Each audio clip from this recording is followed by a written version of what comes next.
రోగులకు సేవా దృక్పథంతో సేవలు అందిస్తున్న నర్సింగ్ కోర్సుకు ప్రపంచవ్యాప్తంగా మంచి డిమాండ్ ఉందని semi national president doctor Sarvan Kumar అన్నారు. హైదరాబాద్ గోల్కొండ హోటల్లోని ప్రీమియర్ హాస్పిటల్స్ ఆధ్వర్యంలో ఏడాది కాల వ్యవధి గల ఎమర్జెన్సీ నర్సింగ్ కోర్సును ప్రవేశపెట్టింది. నిరుద్యోగ యువత ఈ అవకాశాన్ని ఉపయోగించుకొని ఉపాధి అవకాశాలు పెంపొందించుకోవాలన్నారు. దక్షిణ భారతదేశంలోని ప్రీమియర్ హాస్పిటల్లో మొదటిసారిగా ఎమర్జెన్సీ నర్సింగ్ కేర్ కోర్సులను అందిస్తున్నామన్నారు. నిరుద్యోగ యువతకు నర్సింగ్ కేర్ రంగంలో అపార అవకాశాలు ఉన్నాయన్నారు. ఈ అవకాశాన్ని వినియోగించుకోవాలని కోరారు.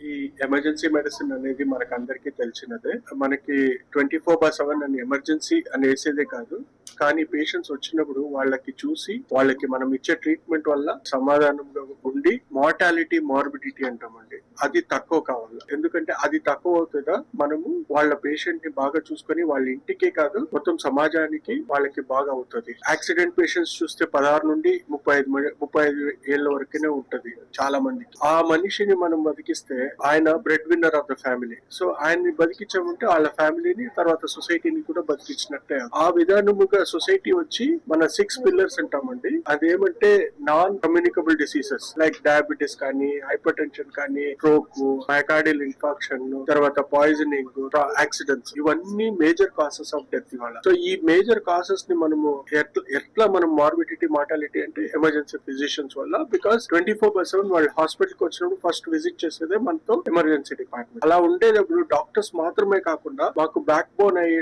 నర్సెస్, వాళ్ళకి మనము ట్రైనింగ్ ఇచ్చామంటే మనస్ఫూర్తిగా పనిచేసేది డాక్టర్స్ కంటే వాళ్లే చాలా వాల్యూ ఇస్తారు. అలా ఉండేటప్పుడు మనం వాళ్ళకి నర్సింగ్ కి ఆ ఎమర్జెన్సీ స్కిల్స్ ఎన్హాన్స్ చేసి వర్క్ షాప్ కూడా చేస్తున్నారు, నర్సింగ్ ఎన్హాన్స్మెంట్ స్కిల్స్ కూడా. సో అందువల్ల ఏమవుతుందంటే వచ్చిన నర్సెస్ కి అందరికీ స్కిల్స్ డెవలప్ చేసి వాళ్ళు ఎమర్జెన్సీ పేషెంట్స్ కంతాను ట్రీట్మెంట్ ఇచ్చేటప్పుడు మా జట్టులో ఉండి కరెక్ట్ గా మందు ఏమి వెళ్ళినది కరెక్ట్ గా ఇస్తారు. దాని వల్ల ఏమవుతుందంటే పేషెంట్ కి ఎఫెక్టివ్ అవుట్కమ్స్ ఏం చెప్తామో అది బాగా వస్తుంది. నర్సింగ్ వెనకాల నిల్చుండి మన డాక్టర్స్ అందరూ వాళ్ళకి ట్రైనింగ్ ఇచ్చి వాళ్ళని ముందుకు తీసుకెళ్లాలన్నదే society for emergency medicine India.